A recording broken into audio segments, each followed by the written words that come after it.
Hey everybody, it's Lemmy. Welcome to episode 4, based on a true story. Quick update, I'm going to be at the Block in Silverthorne on a Saturday night. I'm really psyched to be working with the high altitude comedy folks for the first time. I've been trying to break in there for a little bit and might go to the Comedy Fort tonight, Monday night, if I get this out in time to warm up the pipes. In the meanwhile, it's been a while. Hope you guys have been well. In Evergreen and out here in the foothills, we've been out of power since Wednesday, so I'm a little behind on stuff. We just got power yesterday about 1 in the afternoon. Made me appreciate the basics of having electricity, a computer, and obviously the internet. I could read books, just couldn't watch the actual movies or record an episode, but we're back.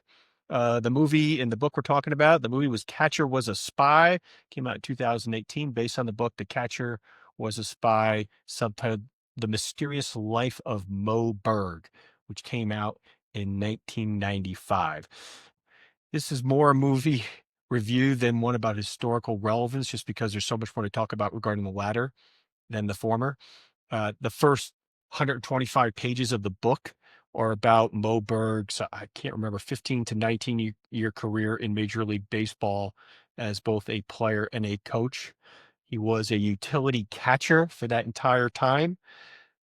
A lot of people wondered, why would you do that when you went to Princeton? He was a good baseball player at Princeton.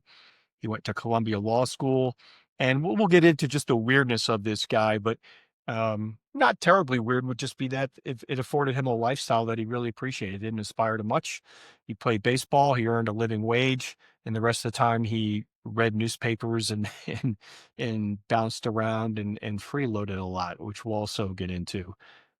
He played at Princeton, as I said, class of 1925. This is decades before baseball or the Ivy League generally were integrated. He juggled law school at Columbia while he was a baseball player. The professors there kind of accommodated his schedule because there was some conflict when you got into the spring, but he didn't practice law very much or for very long. Moe Berg is kind of presented in the movie as this savant, maybe a genius. I don't think he was either. Was he really smart? Yep. He is often referred to as having spoken 7 languages. I think he was conversant in many of them. I think he had a prolific memory and could memorize certain phrases in certain languages and give the appearance that he was more fluent than he was. As a baseball player, the book did some weird things where, and I almost imagine this author starting down this research project thinking it's going to get better. It's going to get better. He's going to uncover something juicy and this is going to be a real page turner, only to be disappointed. Like in one section in the early stages of the book where he's talking about his baseball career, he mentions a couple of references to how Moe Berg could have been one of the greats in baseball. And then 2 paragraphs later saying, yeah, he couldn't hit water if he fell out of a boat, and in fact, there's a quote from another baseball player, which as a comedian I have to give him credit for is very, very funny. The other player was being asked about Mo's ability to speak 7 languages, and the guy says, yeah, and he can't hit in any of them. That's a great line. He was a career 230, 240 hitter. And again, a utility catcher for that entire time, basically warming up pitchers in the bullpen or coming in when somebody got hurt. This dude was not socially progressive. We can sit here and have discussions about, of the time, was he unusually racist or misogynist? No, I don't think so. Not necessarily, but there were people that were ahead of their time. Next week, when we're going to go back from this period of the discussion around the intelligence community in the United States and do Killers of the Flower Moon and how amazing the star of that story, Tom White, was as a Texas lawman who comes up to Oklahoma, basically walking out of the Wild West, trying to solve the murders of the Osage Indians. But not Moe Berg. His parents were from Ukraine, born Jewish, but never practicing. The movie makes a small point of that. Again, one of those little cases where there's just a line where they acknowledge he was never practicing. It was actually a positive being Jewish when he was coming out of Princeton to play professional baseball in New York City because so many of the fans were Jewish. In the movie, They show him making a pilgrimage with a bunch of other ball players. So they don't call out, but you can see the physical likeness to Babe Ruth and some others, that this was a lot of the famous 27 Yankees. Fascinating to think about where Major League Baseball is today with Japanese players, that they were over there kind of promoting the sport. And, there's some context of, well, we're building relationships with Japan and the Japanese, late 20s, early 30s. Maybe, I don't know. They pretend like there's some precursor to war already that was over a decade away. But they really did actually go on and tour around and play games against the Japanese team that was put together, and teaching local kids to play and stuff like that. So that part of it was pretty cool. There is a weird subtext to that trip that comes up, where while he was there, he gets a video camera and goes up on the roof of a hospital and takes some film footage and of the area, which includes a port. And there's some mysterious context why he did it. No one ever suggested he was hired to do it. No one knows why he did it. But he presents it later as some type of useful insight for the war effort once we do go to war with Japan after Pearl Harbor. I can talk more about that later. Just stories just full of weirdness. Again, the fluency thing. There's a part of the story where he'll write a note to someone in Spanish but fail to conjugate the verb. I think most people would listen to him and say, "Oh wow, that guy speaks XYZ language," until he talks to somebody that is a native speaker of that language, and they can call him out pretty quickly for not being a native speaker. So its advantage in spycraft and being undercover, I would argue, would be questionable, except maybe French. And we'll get again into what really happens in the movie that coincides with the book. And we'll get into some psychoanalysis later. But as I'm reading the first now 200 pages, again, the first 125 are just about his baseball career, and reading a lot of newspapers and just being a weird dude, I'm thinking he was very smart. Clearly, he was socially odd, yet well liked by nearly everyone. He was a great dinner guest. He could regale them with stories, as most professional athletes can do. He talked a lot about the Japan trip. Would he have been considered neurodivergent today? Maybe. But there's a great story at the end that the author really came through for me, because I was wondering the whole time, gosh, what would a psychiatrist or psychologist think of this guy today? Again, he juggled law school and baseball, but didn't practice much, and certainly not for very long. All right, so let's bounce back to historical relevance. In 1941 is just before we entered World War II. So he was class of 1925 at Princeton. So you can kind of see that he's mid-30s at this time, and his career is winding down.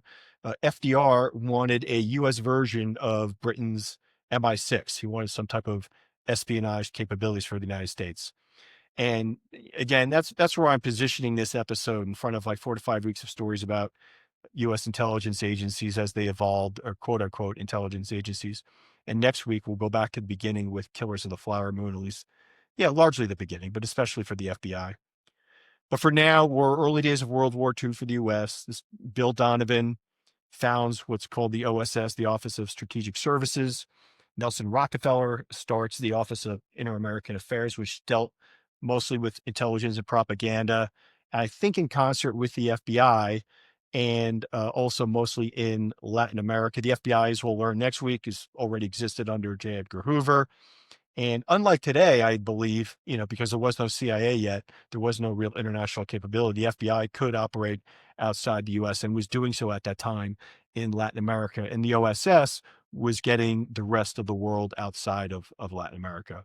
So again, Berg's baseball career is winding down, and I don't really remember why, but he starts pitching himself to the OIAA and the FBI. He does some work in Japan and Latin America, which that's where the movie starts. So in this pitch where he's trying to get kind of spycraft work, he shows them the movie of Japan. I have no real idea how much intelligence value that had. I don't think it had any. The movie remains intentionally vague about that point and points like that I think in hopes that you will fill in some mystery yourself that at the end of the day probably didn't amount to much. The movie's premise starts with the OSS hires Moe to find out how far along. Oh man, I haven't had my microphone over here. That's going to be a bitch. Let me try that.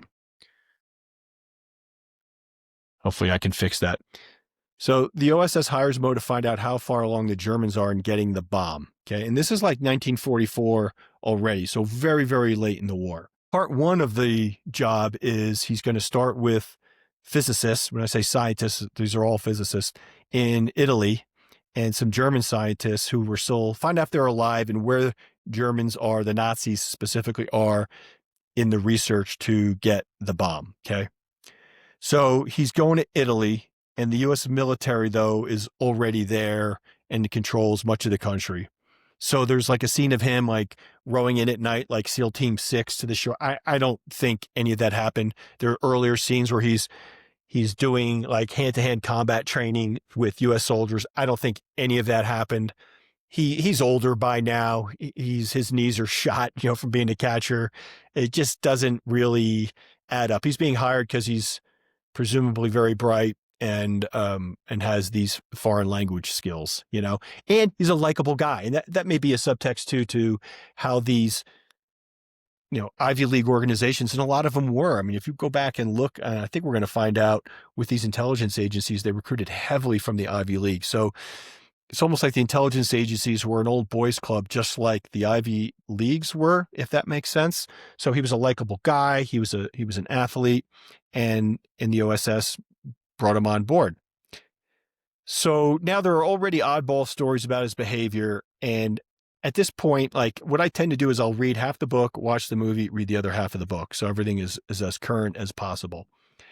At this point I'm talking about, I had not watched the movie yet because our power was out. And I'm thinking, this guy is more Peter Sellers in the Pink Panther than he is James Bond. Just to give you, without even going through all of the stories, that's who I think he is. And I'm thinking to myself, wow, wouldn't it be interesting if in the movie they played it that way, right? They hired Paul Rudd. I don't know if I mentioned that. He plays Moe Berg, great comedic actor. They did not play it that way. They played it straight.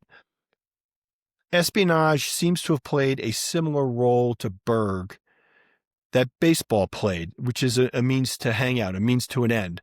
For all those years that he was in the major leagues, people kept saying to him, dude, you're a graduate of Princeton, you got a Columbia law degree.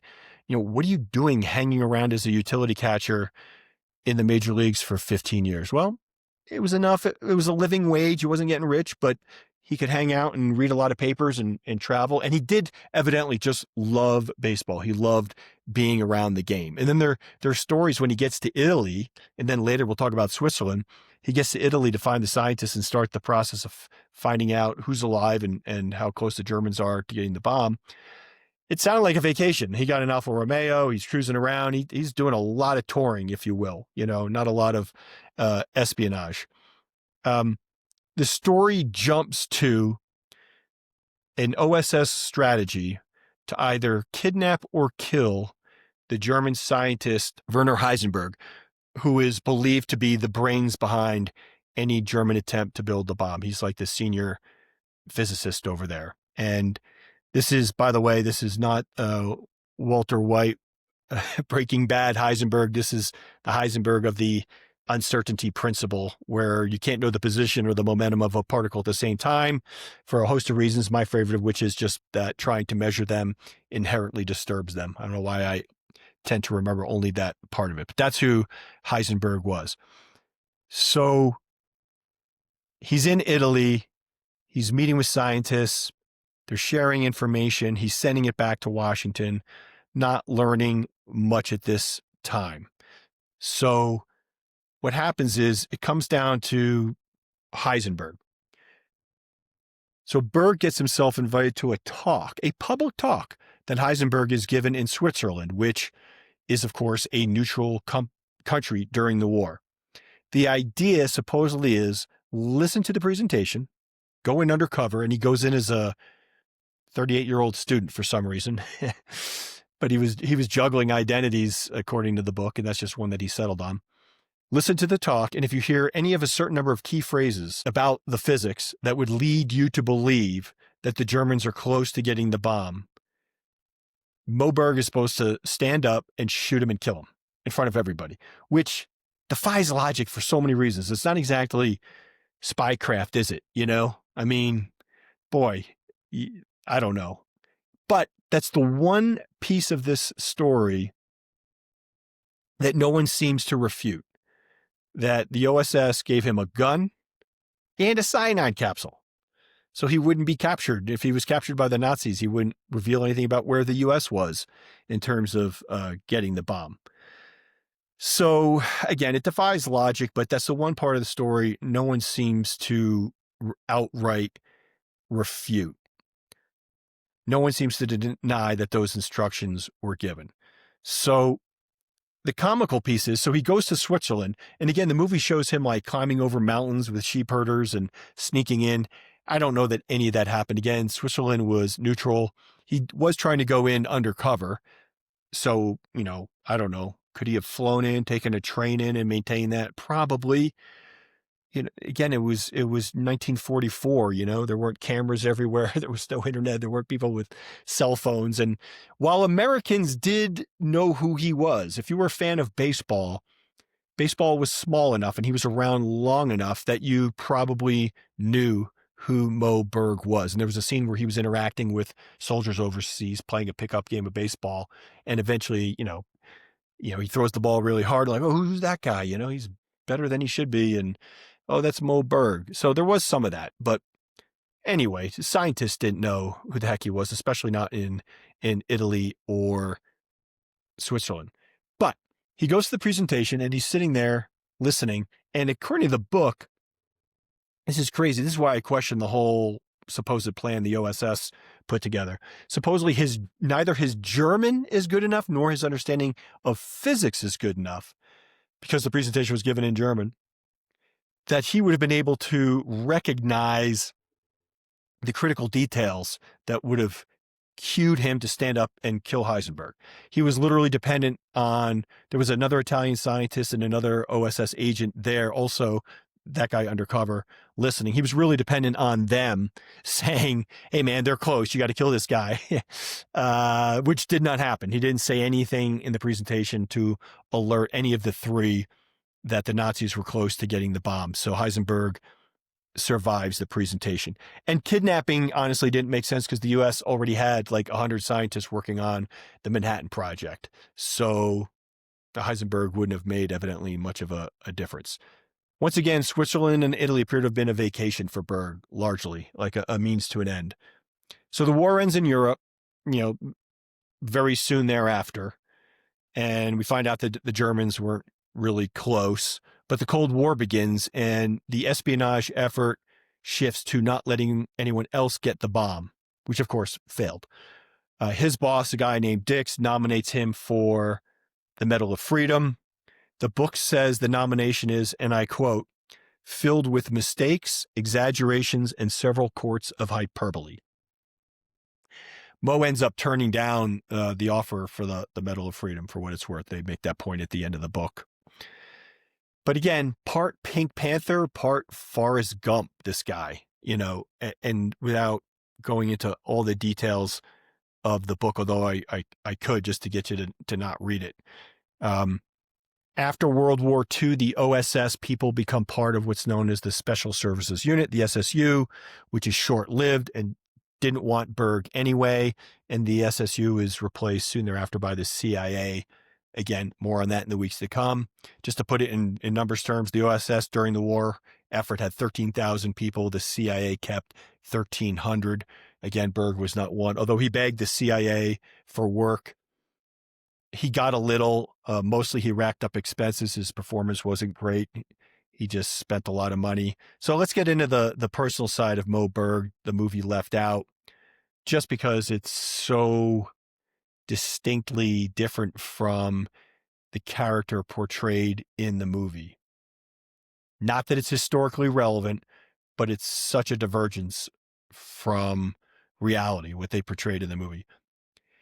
The movie opens with like a graphic sex scene with a woman, which which seemed odd, you know.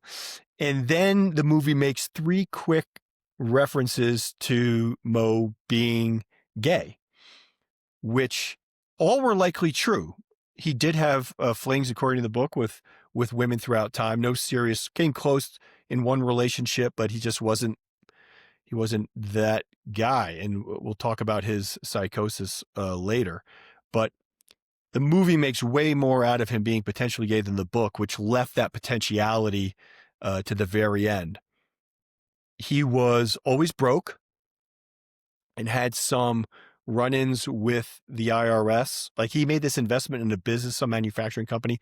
The book references it early, then leaves it alone until towards the end when that business was going under and he wasn't paying his taxes. He liked to give the impression that he was still with the CIA long after he was. He just kind of kept up this, and now we're getting into like Maxwell Smart stuff. Like, he actually projected this image of a man of mystery when there wasn't a lot of there.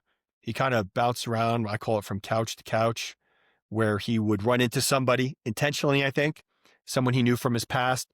That person would take him out to dinner, invite him to stay over their house for the evening, and Moe would stay for 6 weeks. He lived with his brother, I think, for almost 20 years. They were from Newark, by the way. And then he kicked him out. He lived with his sister, and those 2 siblings were estranged and weird in their own right. Very bright and successful, both in the medical profession, but a weird family. And there is some time spent on Moe's dad, who kind of never gave Moe credit for anything he did. But I mean, generationally, I mean, it's tough to complain about parents not being highly evolved during the early part of the 20th century. So during this whole time, I'm thinking, man, it would be great to get a psychologist's opinion on this guy. Psychology being kind of a pet hobby of mine.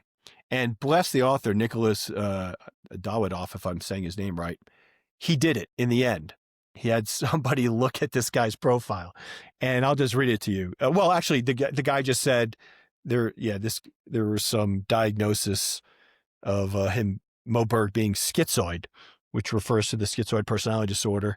And I had a copy and paste it. A mental health condition characterized by a pervasive detachment from social relationships, on point, a very limited range of emotional expression, based on the book, I think also on point, making individuals seem aloof, totally, indifferent, and preferring solitary activities, absolutely, often with little desire for intimacy or close bonds, though they remain in touch with reality, unlike schizophrenia.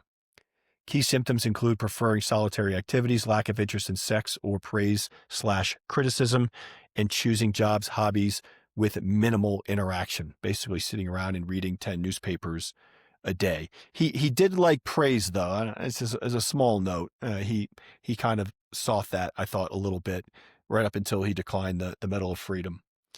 So yeah, he never married. I don't think he ever earned a paycheck after World War II, being done with the OSS and the CIA. Never really worked. He just existed, and bounced around from acquaintance to acquaintance, from sibling to sibling.